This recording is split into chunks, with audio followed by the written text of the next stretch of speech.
Pues en la sesión de hoy es una introducción a código sostenible, pero con un repaso histórico, que es una visión mía subjetiva de estos últimos 20 y pico años, ¿no?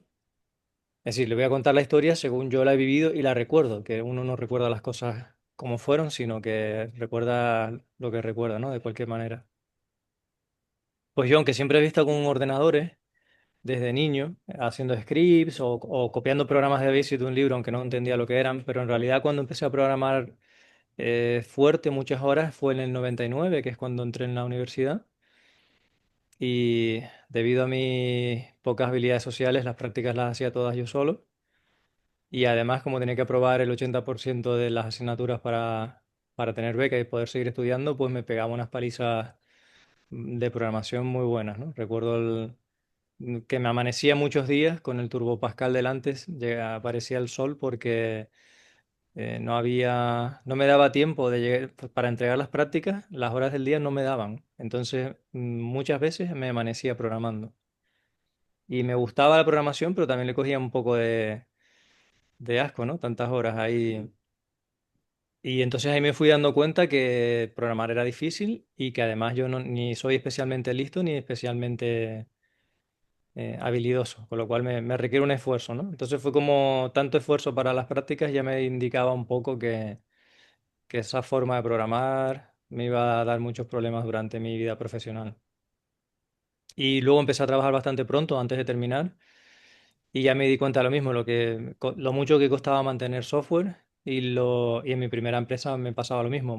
Para ciertas entregas me amanecía programando y además luego en la demo de la entrega fallaban mil cosas y quedábamos mal delante del cliente y era un desastre, ¿no? Digo, bueno, esto tiene que haber otra forma de programar para que no sea seguir haciendo noches infinitas y fallando en las entregas, quedando mal y estresado, ¿no? Que pasa, a mí por lo menos me daba mucha ansiedad el entregar algo que no funciona y además ser responsable del código que estaba haciendo. Quizá el ser autónomo, freelance o tener una pequeña empresa también contribuía a que yo tuviera mucha responsabilidad de ese código, ¿no? Y por eso es que ya también las contribuciones en la comunidad open source es donde la primera vez que oí hablar de test, ¿no? Si tú querías reportar en ciertos proyectos grandes y buenos de open source, querías poner algún bug fix, por ejemplo, pues tenías que asociar un test, un caso de test, donde se viera que el test fallaba con el código actual y que entonces había que arreglarlo. Y ahí fue donde empecé a interesarme por libros de programación, cosas que no me habían explicado en ningún momento en la universidad. Y ya descubrí a Martin Fowler, después Ken Beck, y todo eso me enganchó porque vi que era una forma de programar que me permitía unos estándares de calidad mm, razonables a pesar de mis limitaciones como programador. Y sobre todo la tranquilidad de poder desplegar y estar tranquilo de que aquello funcionaba, ¿no? Pues en todos estos años realmente el sector, estas metodologías nunca se han convertido en mainstream, nunca han llegado al gran público, ¿no? Y ahora sigo haciendo entrevistas. Esta semana hice entrevista a una persona, hoy entrevista a otra que pues esta había salido hace 2 años de la universidad y tampoco sabía hacer ningún test, ¿no? 20 26 años después de que yo entré, seguía habiendo alumnado que sale del ciclo de la universidad y no sabe hacer test, lo cual como sector no estamos mejorando mucho en eso.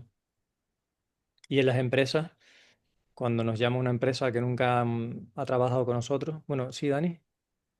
Que me sigue pareciendo curioso que después de todo este tiempo la universidad o la enseñanza reglada siga obviando este tema, el tema del testing. Te puedes sacar una carrera, una ingeniería en informática y sigues careciendo de el conocimiento, lo que comentabas, del conocimiento de testing, cuando realmente es muy importante.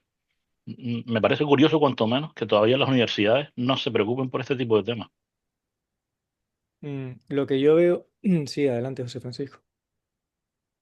Que quería decir que nosotros en la carrera sí tuvimos una, claro, pero es una asignatura de 4 años al final, que sí nos enseñaron a hacer test y hacer TDD y demás. Entonces, Sí, es verdad que no se le pone tanto énfasis como podría ser, pero te dicen, oye, mira que esto existe y si te pica la curiosidad, pues puedes indagar más por ahí.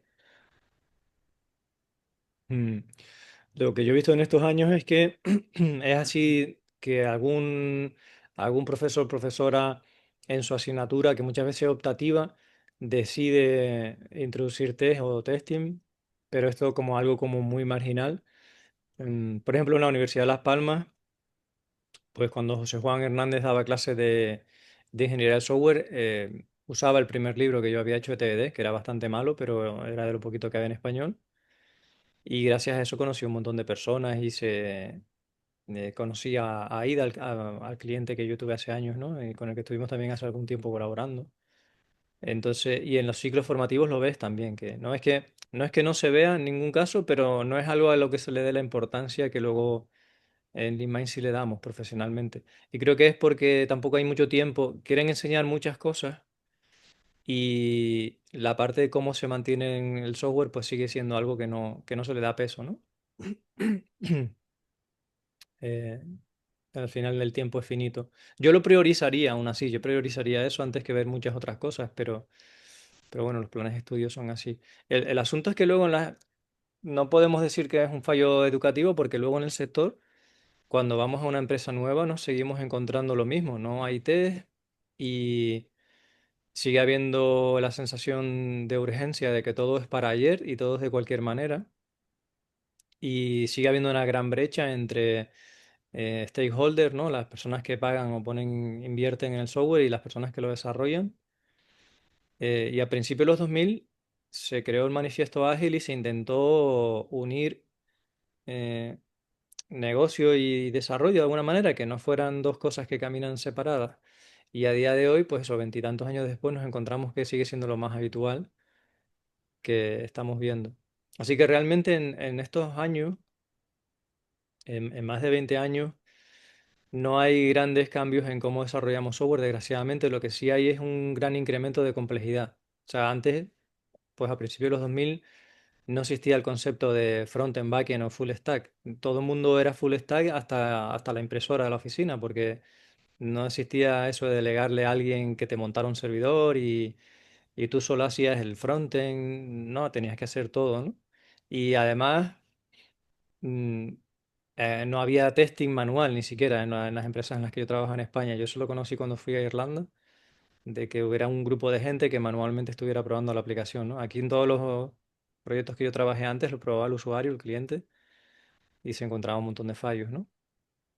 Entonces ahora lo que nos encontramos es que todas las capas han crecido en complejidad y ahora hacer bien full stack es muy complicado. Tiene sentido que haya gente que sabe más de un área que de otra, aunque igualmente en LeanMind abogamos porque las tareas se hagan en rodajas verticales, ¿no? Y cuando una pareja coge una tarea, pues puede hacer todo, front-end, back-end y también si hay que afinar algo de la infraestructura, pues que lo pueda hacer. Pero es verdad que necesitas tener una persona que sea más experta en infraestructura, más en front-end, más en back-end para que te pueda aconsejar, para estar al día, simplemente porque hemos metido mucha más complejidad. Entonces, a mí lo que siempre me ha servido en estos años es tener conocimientos de base, como por ejemplo saber básicamente cómo funcionan las redes, ¿no? ¿Qué es una IP? ¿Qué es una máscara de red? Cosas muy básicas que no han cambiado en todo este tiempo, como por ejemplo orientación a objetos o programación funcional, testing, son cosas que no han cambiado mucho. Y la otra cosa que ha pasado con la agilidad es que hemos adoptado nuevos términos con la intención de reducir esa brecha, pero realmente hemos vuelto a pervertirlos y a hacer lo mismo de antes. Por ejemplo, a principios de los 2000 no oías nadie decir, hay que aportar valor, vamos a aportar valor. ¿Sabes? Si tú a un programador de hace 15 años le dices que yo estoy aquí para aportar valor, pues dirían, pero este que se ha fumado, ¿sabes? ¿Qué coño está diciendo puñetas de aportar valor? Ponte ahí a programar y tal, ¿no? Y la idea era, vamos a hacer cosas que sirvan, ¿no? Que resuelvan una necesidad. Sin embargo, hoy en día, para la mayoría de gente con la que tratamos y vemos en conferencias y demás, aportar valor significa directamente añadir líneas de código. O Todo lo que sea quitar líneas o refactorizarlas no es aportar valor. O sea, es decir, hay una traducción directa yo tengo que escribir líneas de código, que básicamente es el pensamiento que teníamos en la enseñanza y en las empresas, ¿no? O sea, lo que aporta es que yo programe, sobre todo que yo añada código. Y sabemos que no, que muchas veces aporta más que veas una clase y la puedes eliminar, porque no se está usando o hay una forma más sencilla. Y pasa lo mismo con las estimaciones, ¿no? La mayoría de veces estimar es estimar. No tienes una forma de, salvo que tengas un equipo de muy alto rendimiento, que tiene unos estándares de calidad muy altos, una cobertura de test muy fuerte, un código muy sostenible y lleve tiempo trabajando juntos y ya hayan hecho muchas tareas del proyecto, ahí la estimación sí puede ser más precisa porque una tarea se parece más a la otra, el equipo se conoce y hay un poquito más de capacidad de estimar, ¿no? Pero en el resto de casos no tiene mucho sentido. Y entonces jugamos a las tallas de camisetas. No, pues no vamos a poner horas porque vamos a jugar a estimar en XL y L o en la sucesión de Fibonacci 1, 3, 5, 7.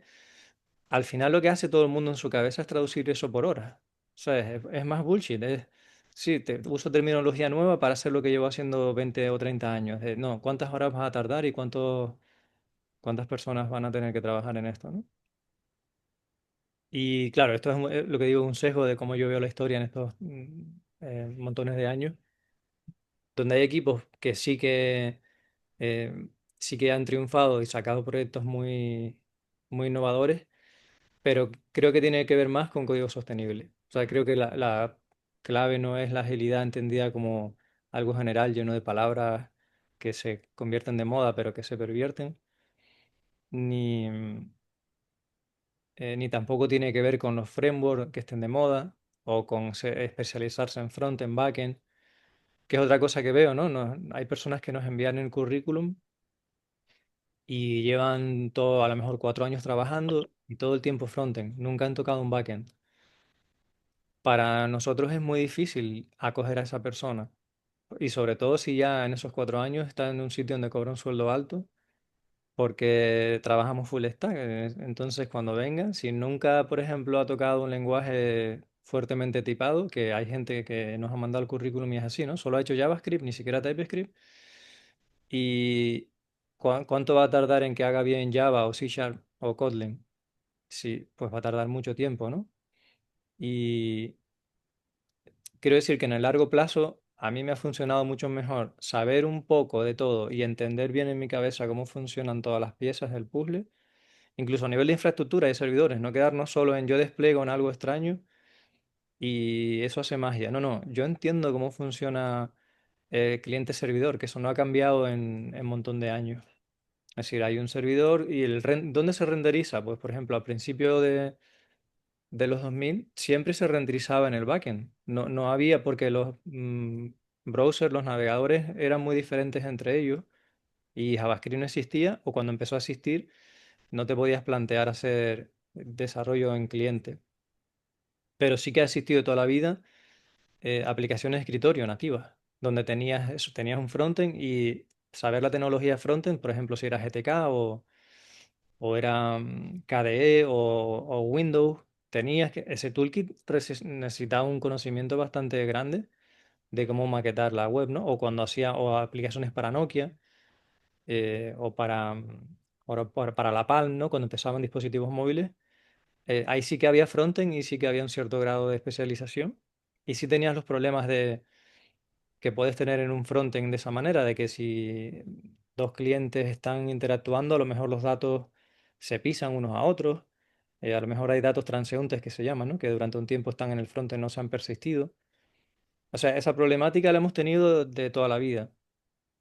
Y comprenderla, que no es un problema tan complejo al final. Aquí hay un servidor que tiene unos datos, una serie de clientes que están reconectándose y cómo funciona es algo que me ha servido siempre y que lo siguiente que vamos construyendo siempre es complejidad sobre eso, pero digamos el esquema básico no ha cambiado mucho desde Internet, desde los 60. Lo que sí ha pasado es que las tecnologías han ido cambiando. Inicialmente el mantenimiento de las aplicaciones instaladas en los ordenadores eran muy poco escalables. O sea, es muy difícil llegar a muchos usuarios que tienen que instalarse la aplicación en su móvil. Bueno, en su móvil ahora es más fácil, pero cuando era Windows lo que había, o Linux solamente, mantener a la gente actualizada era muy difícil. Entonces se fue transicionando todo hacia la web en la medida en que los fabricantes de web poco a poco se fueron poniendo de acuerdo en unos estándares y se fueron creando estándares web. Fuimos transicionando hacia eso, pero en realidad el problema seguía siendo el mismo. Teníamos una parte en cliente, una parte en servidor, y que la transición a la web era para ser más fácil la actualización del software, que no tuviera tanto que depender de la gente en su máquina, ¿no? Y durante muchos años hemos tenido una experiencia de usuario muy pobre, porque era mucho más potente la aplicación nativa de Windows o Linux o Mac que la web que había. La web era un atraso totalmente, ¿no? Y a nivel de desarrollo también. Los primeros años, yo me acuerdo, en 2010 o antes de eso, en 2008, desarrollar JavaScript era una experiencia de desarrollo muy mala, con un lenguaje muy malo. Si lo comparabas con cualquier otro que hubiera, con C++ era mejor, o Java, ¿no? Entonces hemos estado un montón de años em, sufriendo programadores y usuarios por la lucha de los fabricantes de cuál es la herramienta que lidera el mercado, ¿no? ¿Qué browser es? O si es el móvil, pues si es Android, si es... Pero hemos estado veintipico años girando en el mismo lugar, ¿no? No ha habido grandes avances.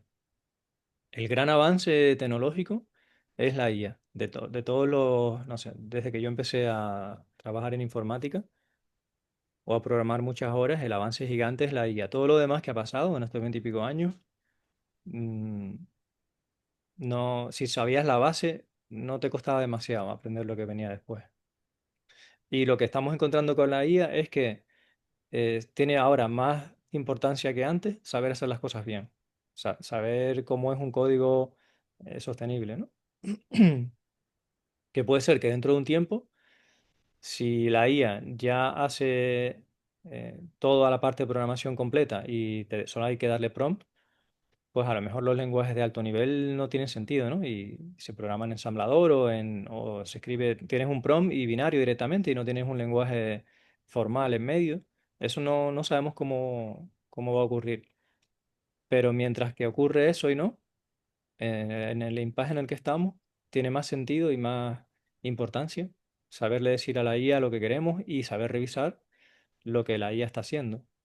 Y que es otro problema que la gente que está aprendiendo ahora a programar con IA y todo con prompts, si no desarrolla criterios para decir, bueno, esto tiene sentido, esto no, la situación mm, va a ser catastrófica.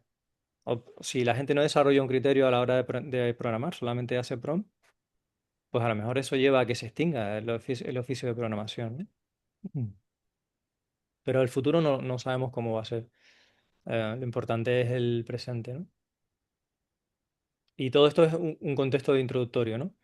Entonces, cosas que nos han pasado en los últimos meses o que hemos visto en proyectos, pues el pensar que la agilidad y el software crafter, que es un movimiento, o sí, ¿no? La artesanía del software, es un movimiento que decía, bueno, ágil no nos da solución técnica, pues entonces vamos a ser excelentes en las prácticas técnicas y a eso le vamos a llamar artesanía del software.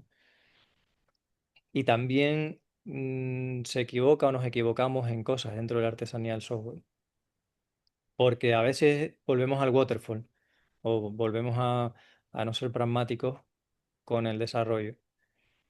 Por ejemplo, que tú hagas las cosas bien hechas en software y que sientas la artesanía del software a la hora de construirlo, no significa que todo lo que hagas tenga que ser perfecto todo el tiempo y que todo lo que hagas deba ser siempre súper cambiable, que puedas siempre cambiar una pieza por otra con un poco de configuración y que puedas cambiar de motor de despliegue o de infraestructura súper fácil, ni significa que puedas de repente hacer ese software escalable a millones de usuarios porque sí, de entrada, o que sea el más seguro del mundo.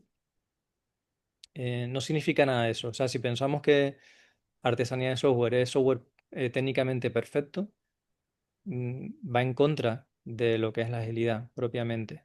O sea, un proyecto sano, de un equipo sano, que está respondiendo a la necesidad de usuarios, debe tener deuda técnica. De manera deliberada, debería existir deuda técnica y planificarse y ponerse en ese proyecto. O sea, si yo llego a un proyecto en el que no hay nada que mejorar, es un proyecto que está desperdiciando mucho dinero. Pero, ¿por qué es eso? ¿Por qué si llego a un proyecto en el que no hay nada que mejorar, aparentemente hay un desperdicio de dinero? O sea, ¿por qué necesitamos tener deuda técnica de manera deliberada en los proyectos? Hay muchas razones, no sé si se les ocurre alguna.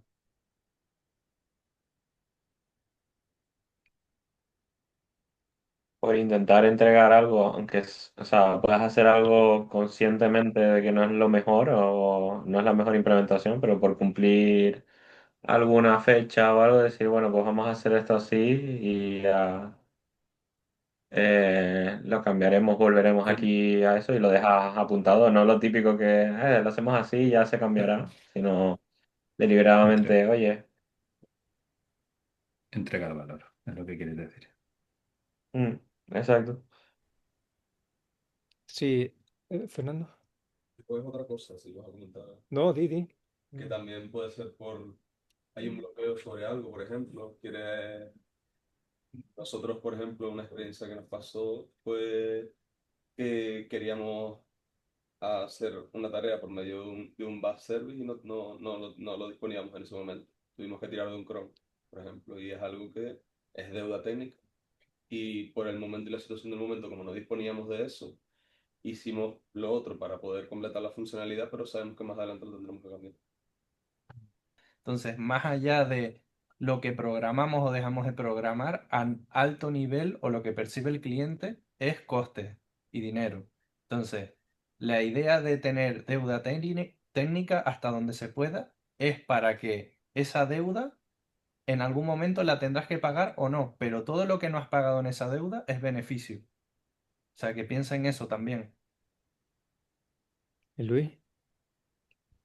Yo diría que es un aprendizaje, o sea que tanto los usuarios o como los business analysts y como los developers a lo largo del tiempo van aprendiendo cómo se comporta el mercado, las distintas necesidades que tiene el negocio, ¿no? Porque a lo mejor puede variar a lo largo del tiempo y es un aprendizaje continuo y que se va generando lo que valía hace 2 meses, a lo mejor ahora ya no vale, ¿no? Y eso genera deuda. Mm. Sí, efectivamente, el motivo es que la naturaleza del software es incierto. Es incierta, ¿no? No sabemos, es imposible que podamos saber todo lo que tiene que implementarse en el software por un montón de motivos, ¿no? Cuando además hay un legacy es todavía más difícil porque no sabes qué es lo que hay construido, ¿no? Pero luego además es que cuando tú vas poniendo funcionalidad y la van usando las personas, todo el mundo va descubriendo em, cosas, comportamientos que no te esperabas. A lo mejor se usa el software de una manera que no te esperabas, o a lo mejor aparecen necesidades que no existían por lo que se ha desplegado, ¿no? O sea, conforme tú vas desplegando y vas midiendo, vas descubriendo. Por tanto, no puedes hacer un software que sea perfecto todo el tiempo porque te estás dejando fuera la incertidumbre. Entonces, cuanto antes puedas desplegar, mejor. Entonces hay que encontrar el equilibrio entre desplegar y medir, porque también hay que medir. Si yo despliego pero no tengo ningún tipo de monitorización, hay que monitorizar que el sistema esté funcionando, ¿no? Si se cae, me tengo que enterar y tiene que haber un mecanismo de que se levante a nivel de infraestructura, de sistema. Tiene que haber un sistema de backup. Si me atacan o si se borra ese disco duro, tengo datos en otro sitio. Pero también hay que monitorizar cómo lo está usando la gente, desde dónde lo usan, qué funcionalidades. Hay que buscar la manera de saber qué está pasando con ese software. Y cuanto antes tengamos esa información, mejor. Pero claro, antes no, tenerla rápido no significa hacerla de cualquier manera y que sea rápido hoy, pero la semana que viene y la siguiente ya vamos impedidos, ¿no? Porque hemos sacado un software que tiene muchos fallos o porque no entendemos lo que hay y cuesta mucho entenderlo, ¿no? Entonces hay que buscar ese equilibrio de desplegar lo antes posible de una manera robusta, pero suficientemente buena para lo que tenemos hoy, que no es perfecto. Gracias. O sea que en software lo perfecto es enemigo de lo bueno. Y todo lo que sea altamente configurable, cambiable y demás, tiene un coste, ¿no? Si yo quiero diseñar este sistema para que pueda enchufar cualquier backend, eso es mucho más caro de hacer, más complejo, que si lo hago para este backend específico. Entonces, a lo mejor yo digo, mm, o sea, entonces es cutre que lo haga muy específico para este backend. No, es suficientemente bueno para el dinero que tenemos para invertir ahora mismo y adquirir conocimiento, ¿no? En esto.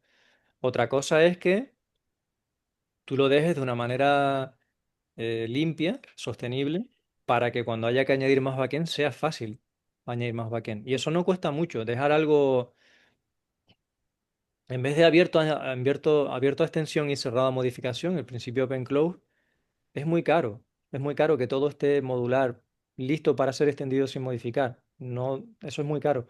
Pero que tengas la idea en la cabeza y tú te plantees que esto, que ahora es muy específico, tiene una API muy limpia, muy clara, un contrato muy bien testado, y entonces el día que haya que cambiarlo va a ser sencillo, pues es diferente, ¿no? Es como quedarse un paso antes de dejarlo ahí perfecto, de que tengamos como un orgullo de mira qué bien diseñado está este sistema. Y eso es a veces lo que pasa en entorno crafter, ¿no? Que se entiende que bien hecho es, pues no sé, con todas las prácticas que te puedes ver en un libro bien aplicadas ahí.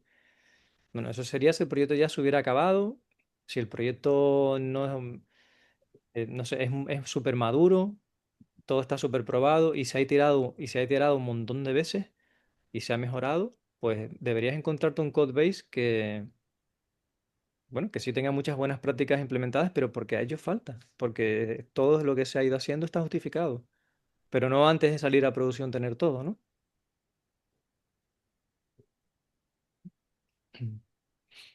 A mí siempre me gusta pensar en que el dinero lo ponemos, si lo tengo que poner yo que estoy programando, ya me planteo las cosas diferentes, ¿no? Porque es una inversión la que estoy haciendo, entonces necesito, mm, ¿para qué hago la inversión? Para recuperarla. Entonces, cuanto antes esté el sistema funcionando, antes puede ser que la recupere y que aprenda para mejorarlo, ¿no? Pero claro, no puede ser que algunas startups quieren ir tan rápido que cuando sacan el producto tienen tantos fallos que los clientes desconfían y los inversores y se van. Bueno, no vamos a decir nombres, pero estamos trabajando en una empresa que le ha pasado eso. Se han ido inversores por tanto que falla el software, ¿no? Son extremos, ¿no? Y en el camino del medio está la virtud. Entonces, el camino del medio para mí es esto del código sostenible. No sé si quieren comentar alguna cosa al respecto.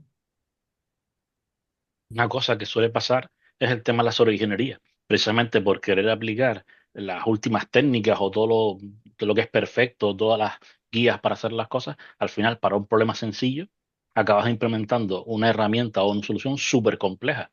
Lo que estás haciendo es, entre comillas, tirando dinero, porque estás haciendo algo muy costoso cuando a lo mejor con un Excel lo tenías resuelto.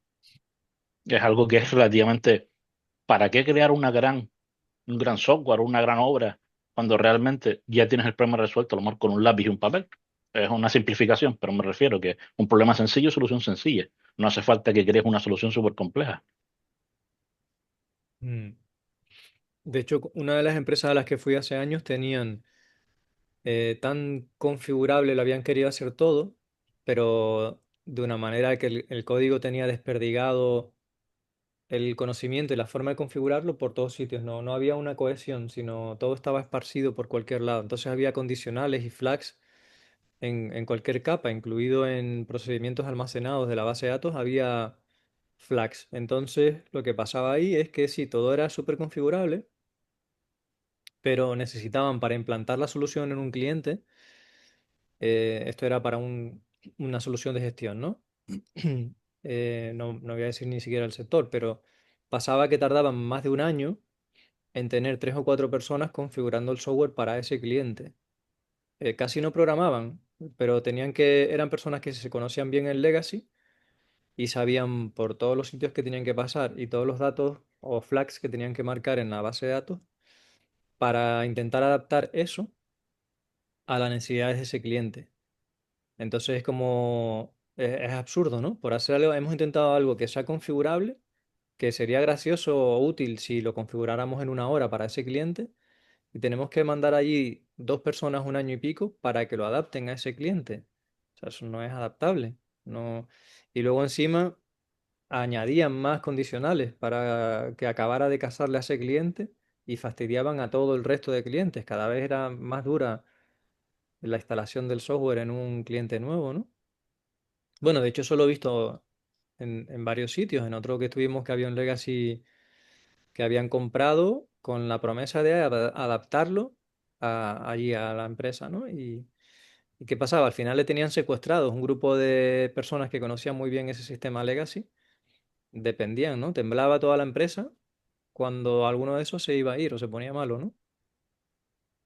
¿no? O sea que el tema de vamos a hacer software configurable para que no haya que tocarlo es súper peligroso. Y, pero eso es lo que era el waterfall. El waterfall era eso, ¿no? Hacemos un diseño que sea perfecto, tenemos todo en cuenta al milímetro. Yo he llegado a tener documentos de 600 páginas que nos entregaron, por ejemplo, cuando estuve en Irlanda. Era un documento de 600 páginas con todo muy vago.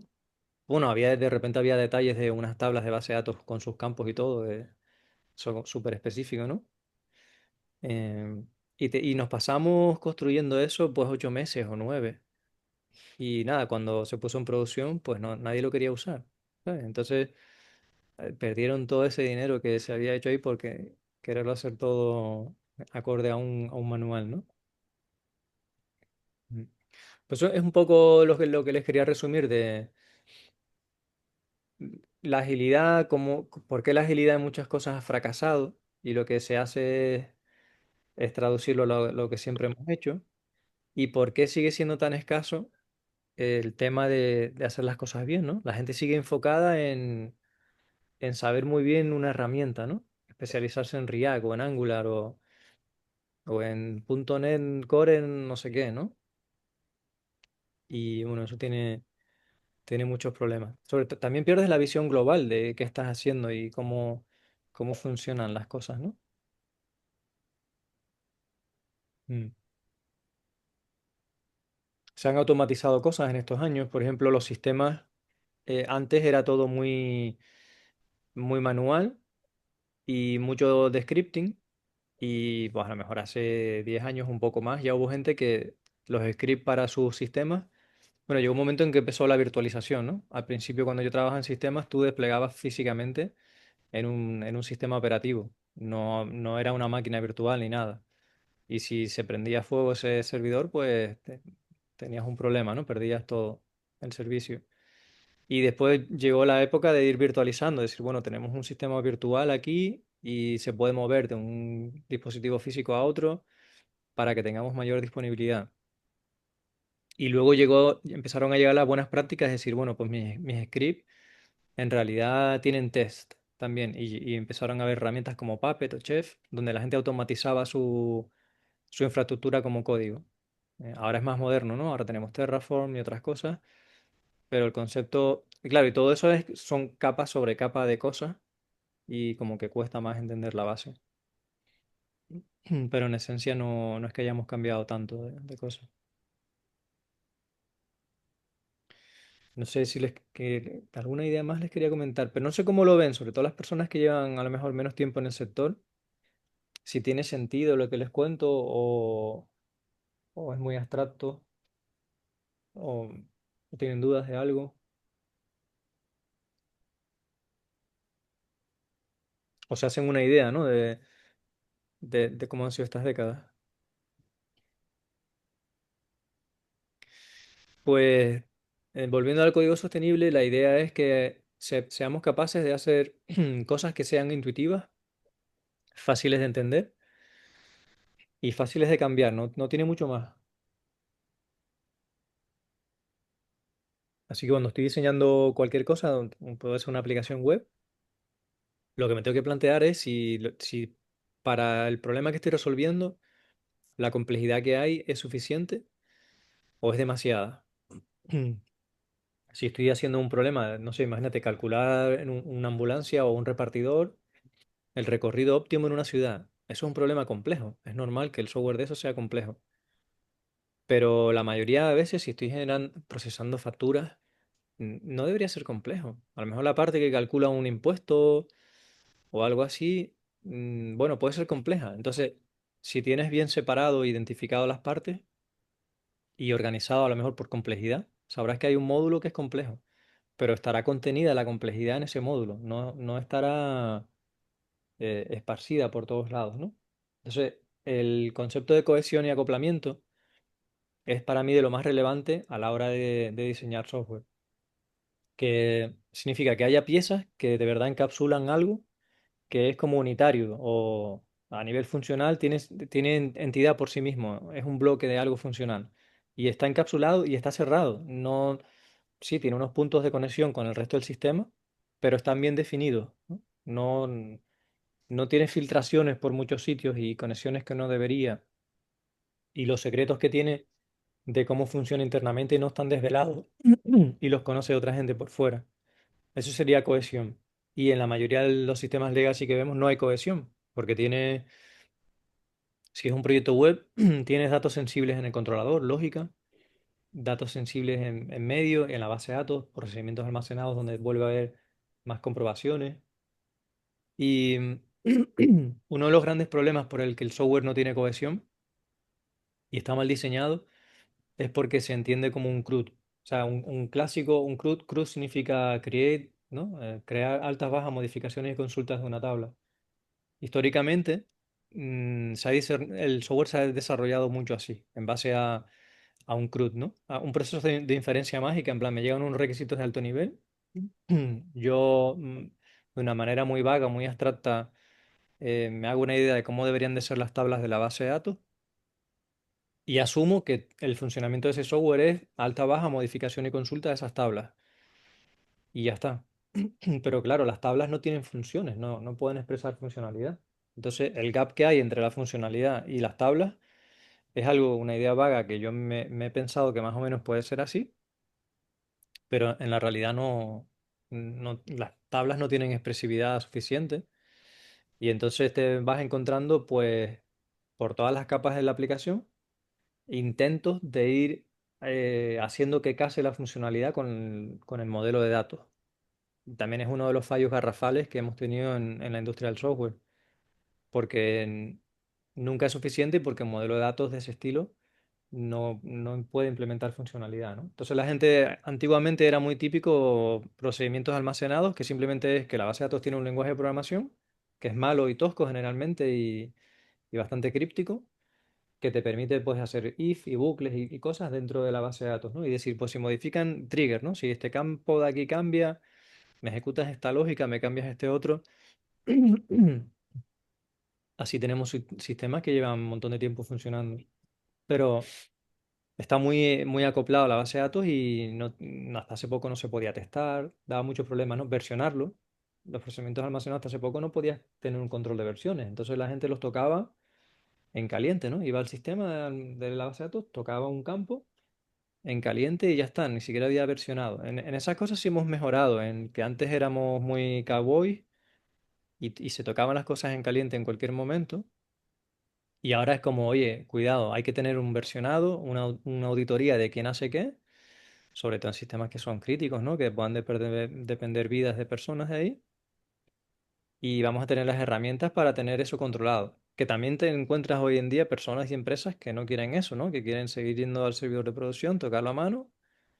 Y como lo tienen en su cabeza todo lo que han tocado, ¿no? El Git lo tienen en su cabeza.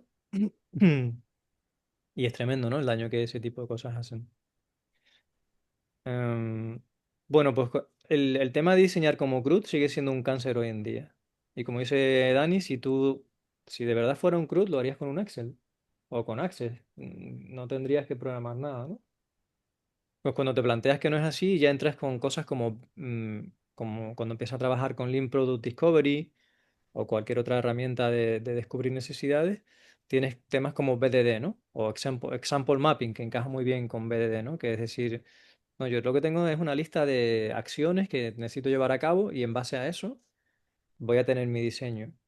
Y ya así puedes organizar el diseño por, incluso modularmente, puedes empezar a decir, no, va a haber un módulo que va a tener los cálculos de la factura y luego la persistencia de la factura por otro lado. Y vas diseñando ya el software más orientado a la acción, a la funcionalidad y no tanto al dato, ¿no? Y el dato es como una cosa anecdótica que tiene que estar ahí, pero que puede cambiar la forma sin que derrumbe todo lo que hay alrededor, ¿no? Pues ese es como el otro pilar. Y entonces que tengamos siempre en claro que un software debería tener módulos cohesivos que se acoplen entre sí de una manera intuitiva y natural, que no todo esté acoplado con todo, ¿no? Y es otro principio, otra Sí, forma de ver el software que mucha gente no tiene, ¿no? ¿Qué es cohesión y acoplamiento y por qué son importantes? Bueno, pues porque puedes entender el sistema mejor. Sí, adelante. Que en el Club del Libro, que nos estamos leyendo el libro de DDD, en uno de los capítulos habla de esto, de que con lo que decías, que las aplicaciones están pensadas como para ser un CRUD y sí es verdad que a nosotros en general, a los que participamos, nos resonaba mucho porque intuitivamente cuando vas a hacer una aplicación o piensas en una API, instintivamente pensabas en cómo vamos a persistir los datos que va a tratar esa API, ¿no? Decías, esto tiene una entidad y esto va a una tabla y va así. Y en el libro se hablaba de desacoplarte de esa parte de la entidad, es decir, tú vas a diseñar tu API, tu dominio, tus entidades y tus cosas que tienen sentido para tu modelo de negocio, y ya el tema de persistirlo, pues es otro. O sea, no tiene por qué ser un modelo uno a uno de tu base de datos, tus entidades, sino ten algo que tenga sentido, cohesión para tu modelo de negocio y ya la forma de persistirlo, pues se verá si habrá maneras más óptimas o menos óptimas o si no lo necesitas o como decían, a lo mejor necesitas un Excel, no una base de datos. Entonces, lo que dices me estaba resonando bastante y en una de las sesiones que tuvimos, la verdad. Te agradezco que menciones el tema de DDD porque también con eso hemos visto mucha sobreingeniería, ¿sabes? Las ideas de Domain Driven Design son muy buenas, pero no todas las implementaciones que se hacen son buenas. Muchas son exageradas, ¿no? Te vuelves a crearte un framework, ¿no? No tenías bastante ya con los RM y demás que encima tienes que heredar, no sé, para tener una entidad persistible, tienes que heredar de una clase agregado que tiene 50.000 cosas y de nuevo estás metiendo una complejidad que no te hace falta, ¿no? O estás yéndote a un event sourcing con un CQRS para un entorno que no necesita esa complejidad, ¿no? Que un CQRS viene muy bien cuando tienes que escribir muchísimas veces y no leer tantas y te quieres evitar problemas de concurrencia, de condiciones de carrera, ¿no? Pues quieres que todo el mundo pueda escribir y ya eventualmente se sabrá en qué momento qué dato será el bueno, pero no hay que bloquear la base de datos, no hay que hacer una transacción. Está muy bien para ciertos problemas, sobre todo sistemas de alta concurrencia, pero a lo mejor para el sistema de facturación de nuestra empresa no hace falta eso, ¿no?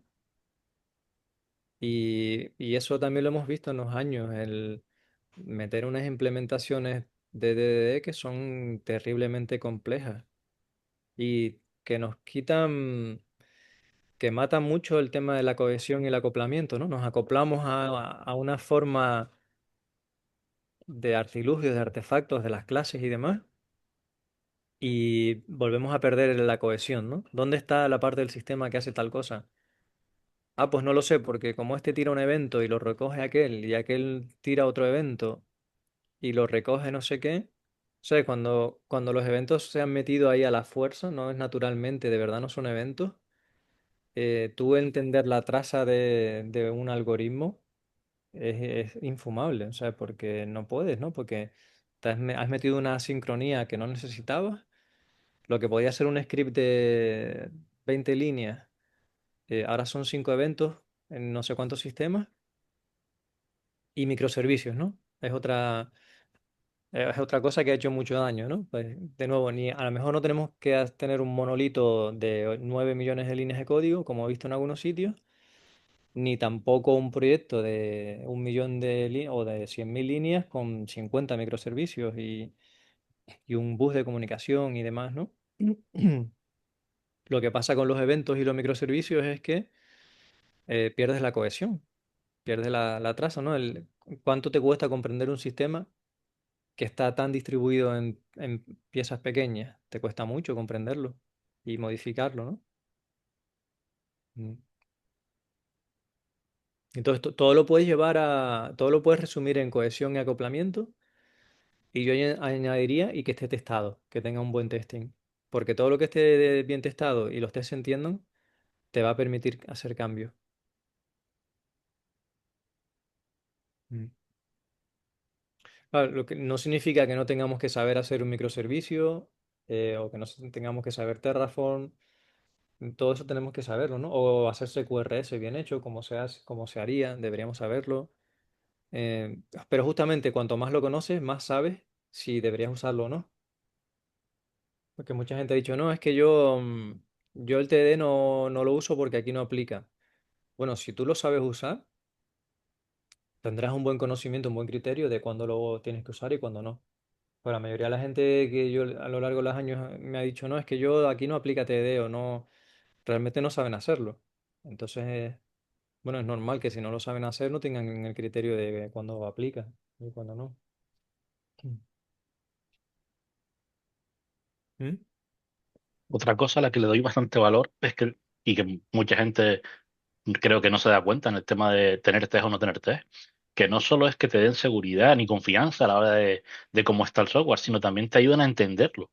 Porque si muchas veces tenemos el código tan distribuido y todo tan externo, muchas veces tener un buen conjunto de test te ayuda a entender cómo funciona la aplicación y qué cosas estás haciendo en cada módulo. Por lo menos a mí me aporta un poquito de conocimiento para saber entender en qué estoy trabajando o cuál es la funcionalidad o el MVP que perseguimos con ese módulo. Si no es leer código y leer código y leer código, y que muchas veces si no está ni siquiera el tema del naming o bien escrito, cuesta mucho entender qué estoy haciendo o cómo añado o aporto algo a lo que estoy viendo. Mm. La primera, el primer cimiento, ¿no? La base de cualquier software sostenible es un buen nombre, el naming, ¿no? Nombrar las cosas bien es como la base.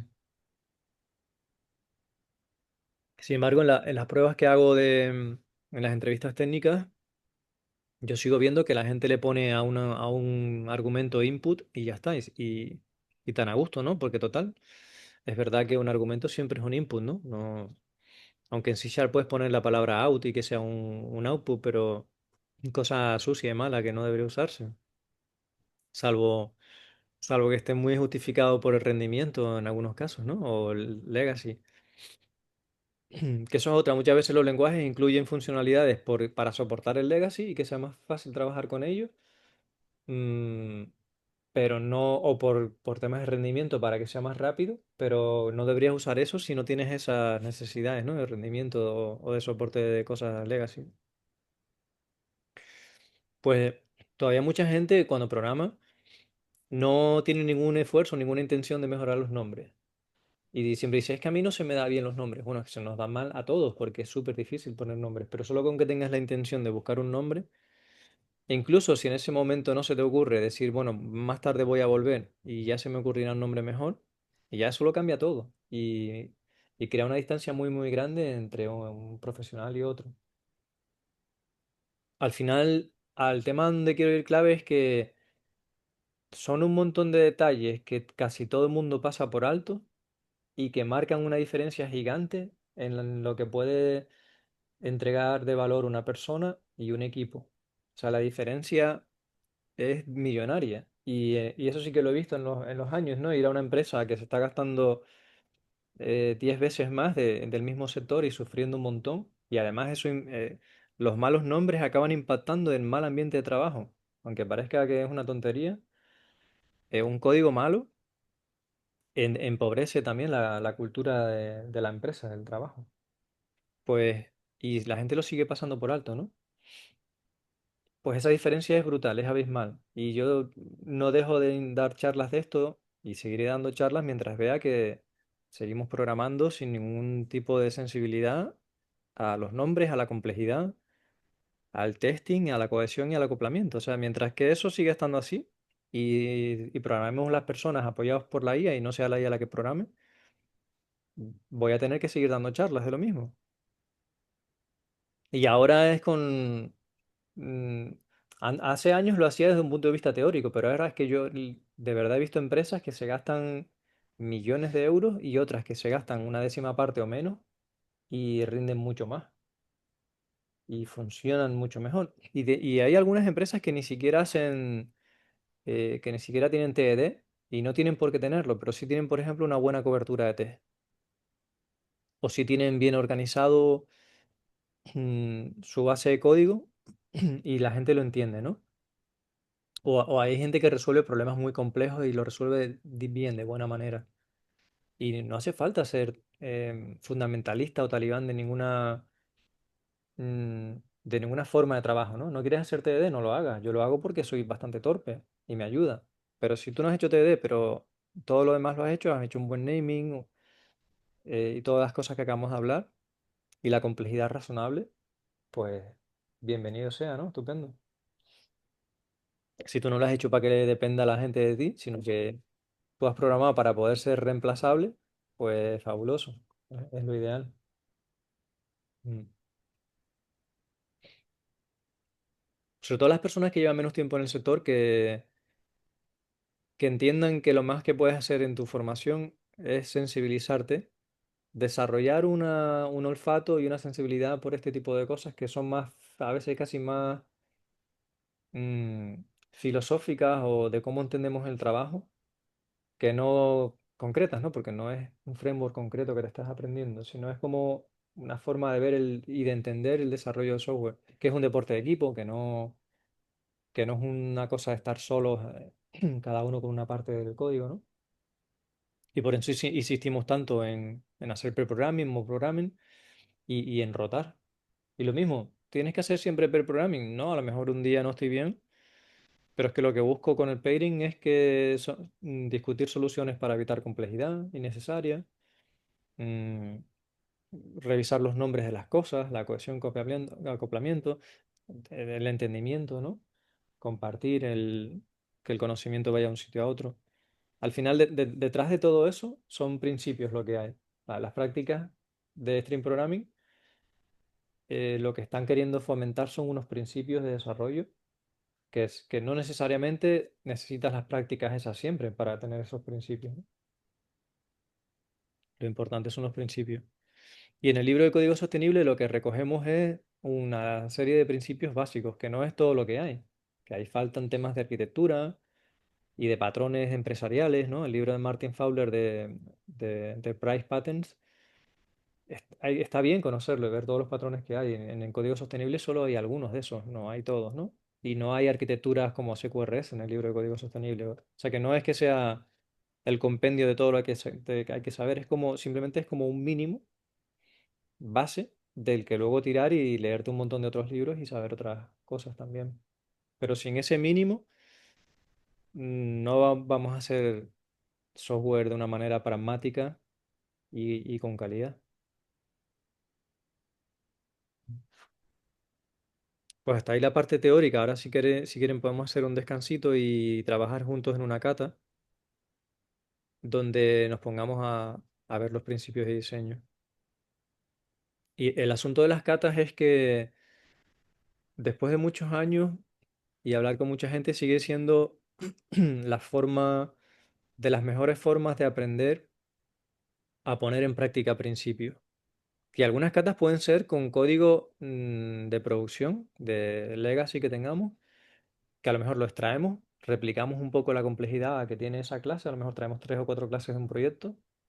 Yo lo he hecho a veces, ¿no? Y no te traes todo el proyecto, pero como intentas replicar el problema y trabajas como cata en ese legacy y haces cosas, rompes cosas, juegas, pruebas, experimentas y aprendes a trabajar con ese tipo de problemas, ¿no? Y yo eso lo he hecho en el pasado y me ha ido muy bien. Que no sea solo catas de proyecto en blanco, ¿no? Que también las haya legacy. Pero el hecho de que te quites el deadline, te quites el miedo a tocar cosas y que se rompan y que te permitas probar cosas que en el día a día no pruebas, ¿no? Porque en el día a día lo ideal es que pruebes con lo que sabes y si tienes certidumbre que funciona, vayas al grano, ¿no? Pero en las catas puedes decir, no me importa si estoy 3 semanas para escribir 3 líneas de código, porque lo que quiero yo es retarme aquí o comparar este enfoque con este, ¿no? Y decir, ah, mira, pues lo he implementado con 4 lenguajes y con 3 paradigmas diferentes. Y para este tipo de problema parece que voy infiriendo que es mejor esta solución que la otra. Por eso que la cata no le sacas tanto partido si la haces solamente una vez, sino que la hagas muchas veces y con diferentes paradigmas, ¿no? Ese es otro tema en el que los paradigmas que no ha cambiado mucho y no mucha gente conoce. Yo mismo no soy experto en programación funcional, pero Haskell existe desde que yo empecé a trabajar y antes, si no me equivoco. Bueno, y Lambda Calculus en sí, yo qué sé, Lisp, el paradigma es el más antiguo, de la programación funcional. Y esos lenguajes existen hace, no sé, desde los 60 antes. Y no ha cambiado mucho, y sin embargo, no todo el mundo sabe cuándo podría ser algo más funcional o menos, ¿no? Y qué partido le podría sacar. O hay soluciones a los problemas de concurrencia, como el modelo de actores, que ya te evitan tener que, si tienes un recurso que va a ser accedido por diferentes hilos de ejecución a la vez, no solamente tienes los semáforos y los bloqueos y las herramientas, sino que hay gente que ha pensado otras formas, como el modelo de actores, para resolver ese problema. O sea, es que ciertos problemas computacionalmente conocidos ya tienen soluciones que no las tienes que volver a pensar, sino que tienes que conocer cómo están hechas, ¿no? Por ejemplo, Erlang o Elixir. Elixir va muy bien para sistemas de trading, que tienen muchas transacciones, que potencialmente puede haber muchos problemas de condiciones de carrera. Pues tienes Elixir. Ahora, ¿vas a usar Elixir para el sistema de facturación? Pues a lo mejor no tiene mucho sentido, ¿no? Porque luego, bueno, a no ser que tengas esa cantidad de rendimiento, ¿no? De procesar un montón de datos y tal. Sino a lo mejor no tiene sentido, porque luego te va a costar encontrar programadores para ese proyecto y cosas así, ¿no? En las cosas que no han cambiado en 50 años, merece la pena estudiar y conocer. Aunque te cambie el lenguaje, la herramienta, pero el paradigma base, la idea base sigue estando ahí. Merece mucho la pena estudiar esas cosas. Yo si siguiera aprendiendo como programador, cosa que no es la línea que tengo en mente, me gustaría conocer bien esas cosas, ¿no? Cómo funciona Erlang, la máquina de Erlang y el modelo de actores, por ejemplo, que nunca, o cómo funciona Haskell. Y a lo mejor luego en el día a día no lo uso mucho, pero seguro que alguna idea sí me traigo para hacer algo más, pues eso, con mejores principios de diseño, ¿no? Aunque luego lo implemente en Kotlin o lo que sea, ¿no? De Kotlin hay muchas cosas que no sé trabajar tampoco, no entiendo cómo funcionan. Y son cosas que van a estar un montón de años ahí dando vueltas. Y merece la pena. No es como MapReduce. ¿Cuánto tiempo lleva MapReduce? Pues décadas y décadas y décadas. ¿Significa que nunca tengo que usar un for? No, hay veces que lo más sencillo es un for o es un for each. Pero yo tengo que saber que existe un MapReduce y cómo se hace, ¿no? Porque es muy antiguo y resuelve muchas veces bien. Pues esa es la idea de las catas, que aunque suene aburrido, enfrentarte a una cata es enfrentarte a... em, es ponerte el sombrero de diseñador o diseñadora y llevar prácticas a veces al extremo, a cosas que te parecen que son súper locas, pero porque vas a probar si esa idea tiene sentido. No vas a hacer una cata con tu estilo de programación de todos los días. O puedes hacerlo una vez así, pero después tendrías que hacer como llevarla al extremo, ¿no? Si tiene sentido que le metas a esta cata, imagínate, el juego de la vida, ¿no? Vas a hacer el juego de la vida, pues ¿por qué no la haces una vez lanzando hilos concurrentes? O sea, lanzando procesos concurrentes en el sistema operativo y que cada célula sea un proceso concurrente y así aprenderías de concurrencia, por ejemplo. Entonces, ¿por qué no? Y oye, es que estuve Es que la cata tardé un año en hacerla porque yo hago catas 1 hora al mes. Bueno, no pasa nada, si es lo que tú puedes hacer lo que te puedes permitir y disfrutar 1 hora al mes, pues está bien, es mejor que no hacer nada, ¿no? O es mejor que lo siguiente que hagas sea solamente aprender tecnología. Al final la tecnología la aprendes más fácil en el problema, en el día a día del cliente, porque eso no, o sea, por principio no está mal que si tú llegas a un proyecto con una tecnología que no conoces, tengas que invertir parte de la jornada de trabajo en eso, porque no podemos saber todas las tecnologías del mundo. Otra cosa que te hagas pasar por, soy el experto en Symfony y no tengo ni idea, no, mentir no, pero si te llaman porque quieren testing y buenos principios de diseño y tú esa herramienta en concreto no la sabes, yo opino que es normal que le dedique parte de la jornada laboral a entender, a aprender esa herramienta, ¿no? En ocasiones a lo mejor tengo que hacer unas horas fuera del trabajo. Eso depende del pacto al que yo llegue con el cliente, ¿no? Como en este caso si fuera freelance.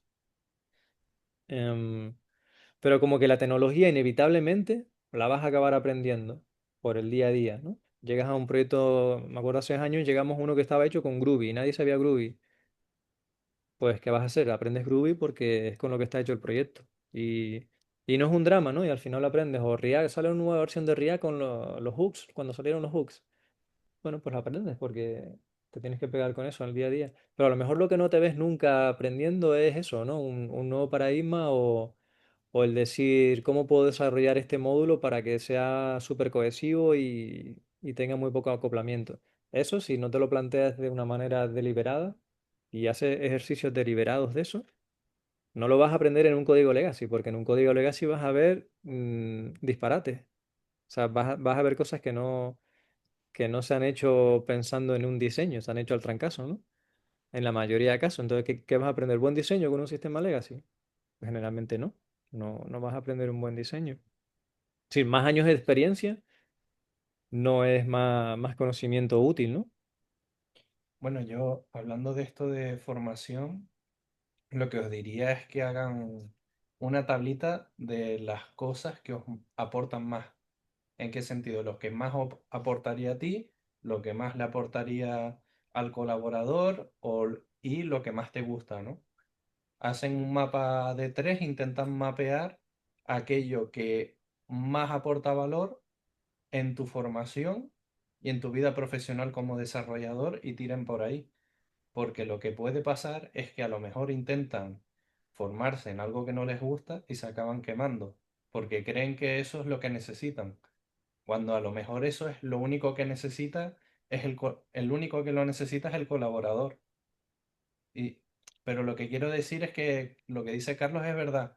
Hace falta formarse, a lo mejor, opinión mía, un poquito fuera de lo que se trabaja en colaborador, porque se nota el impacto, ¿no? De no formarme nada, formarme todo en colaborador, a me formo un poquito fuera en conceptos básicos yo solo, no tengo por qué dedicar mucho tiempo, pero aquella cosa que había apuntado en el trabajo que quería ver y no, por tiempo no he podido verlo, se ve y ya traigo al trabajo la idea resuelta. Entonces, eso se nota también. Y se nota en la felicidad del cliente, en que todo sale bien y en que vas a los compañeros con una idea validada, no con una teoría. Entonces, creo que es una buena manera de enfocar la formación, ¿no? No simplemente decir tengo la razón o que el ego te diga es que tengo que aprender Haskell para ser mejor desarrollador, sino intentar buscar aquello que te gusta e intentar compaginarlo con aquello que estés haciendo ahora. Hace un año y medio, antes de entrar a Voxel, me había, entre comillas, especializado en Python hasta donde llegara.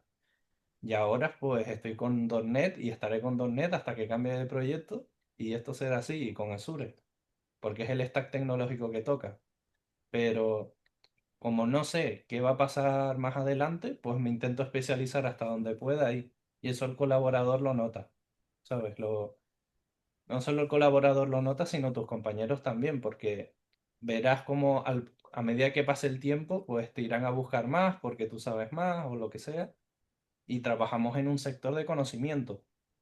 Entonces, ese conocimiento que tú necesitas tendrías que ir como, o trabajarlo como en el gimnasio, en el sentido de que si no lo trabajamos como el músculo, se va perdiendo, porque el día a día nos come. Realmente el día a día no nos da para casi nada, pero hacer un pequeño esfuerzo para ir viendo cosas o priorizando nos cambiará el rumbo de nuestras vidas bastante fuerte.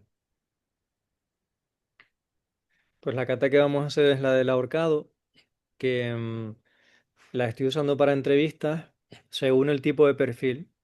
Si es una persona muy junior, generalmente no la uso, aunque a Marcos le hice la faena de que le entrevisté con esa cata. Y salió muy bien, salió bastante airoso de ella. Tenía la sospecha de que la podía hacer bien, pero generalmente no la uso con personas que sean poco experimentadas porque sé que les va a costar mucho. O sea, para una persona que tenga poca experiencia, generalmente me voy a algo como String Calculator, donde no son grandes decisiones de diseño, sino que son diseñar en lo pequeño, ¿no? En String Calculator yo me fijo en qué nombre pone, si le gusta la simplicidad o la complejidad, si le gusta tener feedback rápido y hacer un test o un console log con frecuencia. Me fijo en otras cositas, ¿no? Como para ver si hay potencial, ¿no? Y que la gente no se vuelva muy loca con diseño. Pero en el ahorcado mm, es interesante para ver si la gente tiene ideas de diseño o no, porque claro, es ya como una caja negra que te tiene que dar cierta funcionalidad, ¿no? Entonces se las cuento un poco y ya después hacemos la pausa y nos ponemos a trabajar en... Quizá como hay muchas personas lo hacemos en pares, ahora pensamos. Pues el juego del ahorcado, vamos a plantear lo que sería la lógica de negocio sin la parte visual, ¿no? De frontend. Que eso se podría hacer después como una ampliación. Mm, digamos que tú para iniciar una partida necesitas una palabra secreta, podríamos llamarla así, Secret Word, ¿no? Como por introducir un lenguaje de dominio. Y un número de intentos que tiene la persona que va a jugar para acertar la palabra secreta. O sea, para iniciar yo tengo que tener esas dos cosas, palabra secreta y número de intentos. Sabes que en el ahorcado tradicional vas pintando, es un poco tétrico en realidad, ¿no? Porque vas pintando al machanguito cómo se va quedando colgado y al final se muere si lo pintas completo, ¿no? Pues eso sería el número de intentos y para nosotros va a ser configurable. Pero después, claro, vas a tener que jugar. Cada ronda es, tú le dices una letra y tienes que pensar en caracteres raros y demás, ¿no? Porque vamos a hacerlo no solo al caso feliz, sino gestionar casos límite o extraños o si vemos que hay alguno excepcional. Si tú le das una letra, digo, venga, está la A.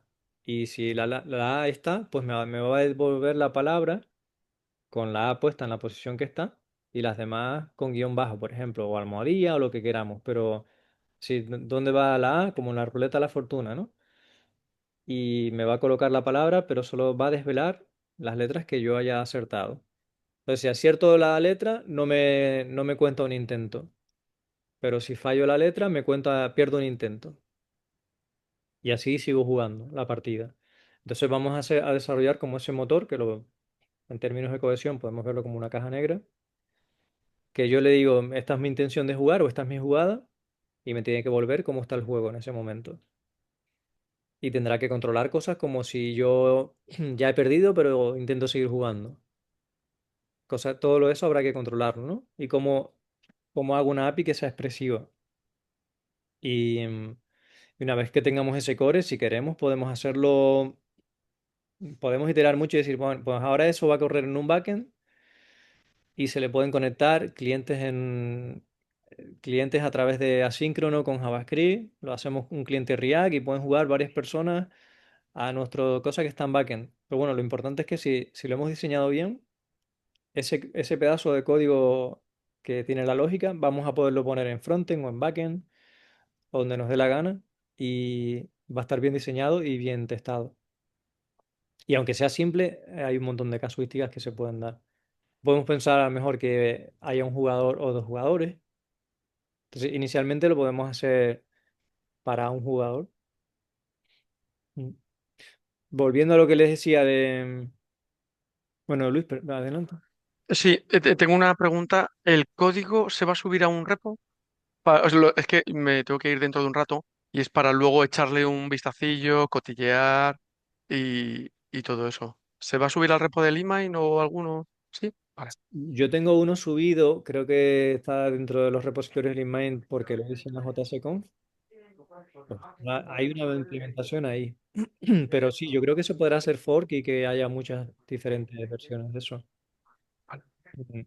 Pues volviendo a lo que decía, cuando nos complicamos con entendiendo que la artesanía tiene que ser todo perfecto, es como que ahora yo con estas instrucciones que les doy, pues ya alguien va y hace un ahorcado desplegado en Kubernetes con capacidad para 5.000 usuarios concurrentes jugando, eh, y que pueda, yo qué sé, configurar 1.000 historias, ¿no? Y pues que no es por ahí por donde vamos a empezar. Ahora lo que nos hace falta es que funcione, que lo que hagamos funcione bien, pero algo pequeñito. Y que se pueda ampliar en el futuro, sí, pero no configurando cosas. Que tendré que cambiar cosas si quiero ampliar la funcionalidad, pero no será un drama, porque no va a tener, si es una web, no va a estar todo en el controller. Entonces, ese tipo de cosas, ¿no? Venga, pues hacemos un descanso de 10 minutos y después trabajamos, yo creo que haremos pares. Pues muchas gracias por la chapa, aguantar ahí. Ok. Ok. Gracias a ti.